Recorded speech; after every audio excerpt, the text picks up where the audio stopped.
नमस्कार दोस्तों, आइए जानते हैं छत्तीसगढ़ की 25 सबसे बड़ी खबरें सिर्फ 5 मिनट में। पर उससे पहले रोजाना अपडेट रहने के लिए वीडियो को लाइक करके चैनल को सब्सक्राइब कर ये वीडियो आप कहां से देख रहे हैं कमेंट करके जरूर बताएं। पास्टर स्टाइल में चमत्कार का दावा। छत्तीसगढ़ के ग्रामीण इलाके से सामने आए इस वीडियो में कुछ लोग पास्टर स्टाइल में चमत्कार दिखाने का दावा कर रहे हैं, जहां तेल और पानी से लोगों को ठीक करने की बात कही जा रही है। वहीं स्थानीय महिलाओं ने साफ कहा कि उन्होंने अपना धर्म नहीं बदला, बल्कि यह केवल दिखावे और पैसों के लालच का खेल है, जिस पर लोगों में तरह तरह की चर्चाएं शुरू हो गई हैं। Chhattisgarh monsoon live. मौसम विभाग ने छत्तीसगढ़ के कई जिलों के लिए नया अलर्ट जारी किया है, जिसमें बस्तर में भारी बारिश और बिजली गिरने की संभावना जताई गई है। राजधानी रायपुर और बिलासपुर में गरज चमक के साथ हल्की से तेज बौछारें पड़ सकती हैं। वहीं दुर्ग जिले में बारिश से कई सड़कें पानी में डूब गईं और कुछ घरों में भी पानी घुस गया, जिससे लोगों को काफी परेशानी झेलनी पड़ रही है। हाई टेंशन तार पर चढ़ा युवक। रायपुर में एक अजीब घटना देखने को मिली, जब एक युवक अचानक हाई टेंशन तार पर चढ़ गया और करीब 1.5 घंटे तक वहीं बैठा रहा। इस घटना के चलते आसपास के लोगों में अफरा तफरी मच गई और बड़ी संख्या में लोग देखने के लिए इकट्ठा हो गए। पुलिस और बिजली विभाग की टीम मौके पर पहुंची और कड़ी मशक्कत के बाद युवक को सुरक्षित नीचे उतारा। फिलहाल मामले की जाँच जारी है। धान पर रिसर्च करने आएंगे छात्र। धान उत्पादन में देश भर में पहचान बनाने वाले छत्तीसगढ़ में अब उज्बेकिस्तान के छात्र रिसर्च करने पहुंचेंगे। ये छात्र यहाँ के कृषि विश्वविद्यालय और खेतों का दौरा करेंगे और धान की खेती से जुड़ी रिसर्च और पढ़ाई की प्रक्रिया को नजदीक से समझेंगे। इसके अलावा प्रतिनिधिमंडल मुख्यमंत्री विष्णुदेव साय से भी मुलाकात करेगा और प्रदेश की खेती से जुड़े अनुभवों को साझा करेगा। 5 साल बाद मिली पत्नी। बलौदाबाजार पुलिस ने सराहनीय काम करते हुए 5 साल से लापता महिला को उसके पति से मिलवाया। बताया गया कि महिला मानसिक रूप से बीमार थी और कोरबा के एक आश्रम में रह रही थी। पुलिस ने जानकारी जुटाकर महिला को वहां से सुरक्षित निकाला और परिवार से जोड़ा। पत्नी को देखकर पति भावुक हो गया और पूरे परिवार में खुशी का माहौल बन गया। कुंडपान में बिजली विस्तार कार्य। कुंडपान क्षेत्र में 62 करोड़ रुपए की लागत से विद्युत विस्तार परियोजना की शुरुआत की गई है। इस योजना से करीब 11,762 परिवारों को अब बिजली की सुविधा मिलेगी। कार्यक्रम में मंत्री रामविचार नेता मौजूद रहे और उन्होंने मौके पर 50 सीटर छात्रावास का भी शिलान्यास किया। सरकार का कहना है कि इस प्रोजेक्ट से ग्रामीण क्षेत्र में विकास और शिक्षा दोनों को बढ़ावा मिलेगा। पेंशन भोगियों के लिए खुशखबरी। राज्य सरकार ने पेंशन भोगियों के लिए नया आदेश जारी किया है, जिसके अनुसार तय उम्र सीमा पूरी करने वाले वरिष्ठ नागरिकों को अतिरिक्त पेंशन का लाभ मिलेगा। यह आदेश लागू होने के बाद हजारों पेंशन धारकों को सीधा फायदा पहुंचेगा। विभाग ने स्पष्ट किया कि अतिरिक्त राशि सीधे खातों में भेजी जाएगी, जिससे बुजुर्गों को आर्थिक सुरक्षा और जीवन यापन में सहूलियत मिल सकेगी। हाई सिक्योरिटी नंबर प्लेट अनिवार्य। वाहन चालकों के लिए परिवहन विभाग ने नई गाइडलाइन जारी की है, जिसमें कहा गया है कि सभी वाहनों में हाई सिक्योरिटी नंबर प्लेट लगाना अनिवार्य है। इसके लिए 15 दिन का समय दिया गया है। तय समय सीमा में प्लेट नहीं लगवाने पर कार्रवाई की जाएगी। विभाग का कहना है कि इस कदम से वाहन चोरी की घटनाओं पर रोक लगेगी और पहचान प्रणाली और अधिक सुरक्षित होगी। वैश्विक मंच पर नेतृत्व करेंगे सीएम। मुख्यमंत्री विष्णुदेव साय अब अंतर्राष्ट्रीय स्तर पर छत्तीसगढ़ का प्रतिनिधित्व करेंगे और राज्य को वैश्विक निवेश केंद्र के रूप में स्थापित करने की दिशा में काम करेंगे। सरकार की योजना है कि राजधानी और अन्य बड़े शहरों में निवेश आकर्षण केंद्र बनाए जाएं, जिससे रोजगार के नए अवसर खुलें, उद्योग को बढ़ावा मिले और छत्तीसगढ़ की छवि विश्व पटल पर और सशक्त बन सके।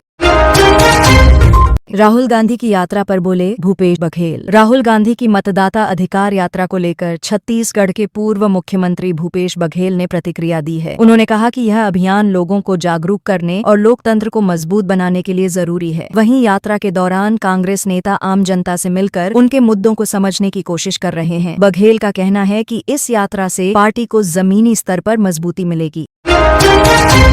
सोशल मीडिया विवाद पर भड़का ड्राइवर महासंघ। सोशल मीडिया पर हुई गाली गलौज से नाराज होकर ड्राइवर महासंघ ने कड़ा रुख अपनाया और थाने का घेराव किया। महासंघ के पदाधिकारियों ने पुलिस प्रशासन से मांग की कि दोषियों के खिलाफ जल्द से जल्द कड़ी कार्रवाई की जाए। उनका कहना है कि इस तरह की हरकतों से संगठन की छवि खराब होती है। वहीं पुलिस ने मामले की जांच कर आवश्यक कदम उठाने का भरोसा दिलाया। सहकर्मी शिक्षिका के पति पर आरोप। बिलासपुर में सहकर्मी शिक्षिका के पति पर तोड़फोड़ और मारपीट का आरोप सामने आया है। पीड़ित दंपति ने बताया कि उनके घर में घुसकर मारपीट की गई और तोड़फोड़ की गई। इस मामले में उन्होंने बिलासपुर पुलिस को सीसीटीवी फुटेज भी सौंपा है। पीड़ित परिवार ने कड़ी कार्रवाई की मांग की है। फिलहाल पुलिस मामले की जाँच कर रही है और आरोपियों के खिलाफ कार्रवाई की तैयारी कर रही है।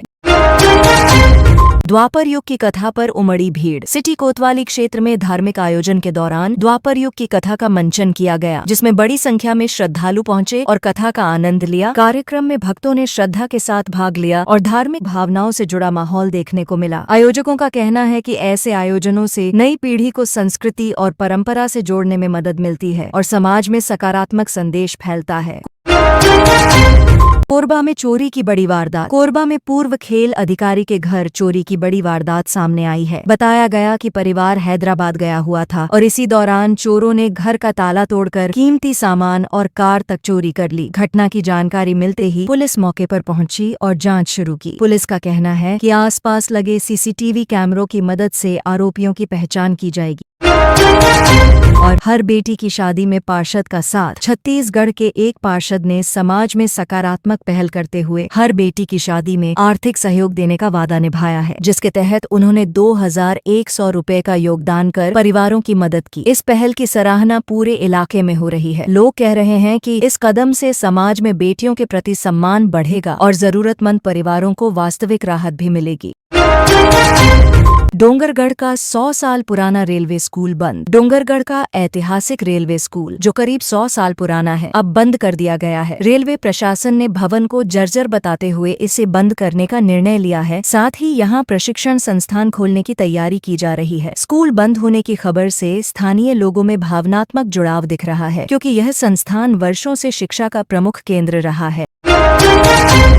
हरित प्रदेश अभियान की शुरुआत। छत्तीसगढ़ में हरित प्रदेश अभियान की शुरुआत हुई, जिसके तहत एक पेड़ पूर्वजों के नाम लगाया जाएगा। इस अभियान में विधायक बघेल ने बरगद का पौधा लगाकर संदेश दिया कि पर्यावरण संरक्षण सभी की जिम्मेदारी है। उनका कहना है कि इस पहल से समाज में हरियाली बढ़ेगी और आने वाली पीढ़ियों को साफ और स्वस्थ वातावरण मिलेगा। स्थानीय लोगों ने भी उत्साह से इसमें भाग लिया। थोक सब्जी बाजार में विवाद। राजधानी के थोक सब्जी बाजार में दो पक्षों के बीच विवाद इतना बढ़ गया कि एक व्यक्ति गंभीर रूप से घायल हो गया। घटना के बाद पुलिस ने मामले की जांच शुरू कर दी है और घायल को इलाज के लिए अस्पताल भेजा गया है। लोगों का कहना है कि इस तरह की घटनाओं से बाजार का माहौल बिगड़ता है। फिलहाल पुलिस ने आरोपियों पर FIR दर्ज कर कार्रवाई की तैयारी शुरू कर दी है।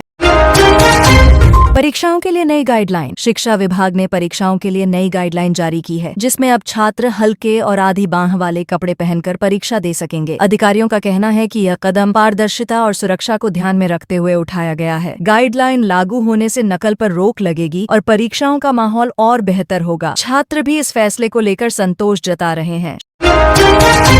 शहर में शेल्टर होम की समस्या। शहर में शेल्टर होम को लेकर बड़ी समस्या सामने आई है। यहाँ 6000 से ज्यादा आवारा कुत्ते मौजूद हैं, लेकिन शेल्टर में सिर्फ 77 कुत्तों को रखने की ही जगह है। इससे स्थिति बिगड़ती जा रही है। स्थानीय लोग लगातार समाधान की मांग कर रहे हैं। नगर निगम ने आश्वासन दिया है कि जल्द ही नए शेल्टर बनाए जाएंगे, ताकि जानवरों की सही देखभाल हो सके और समस्या कम हो सके।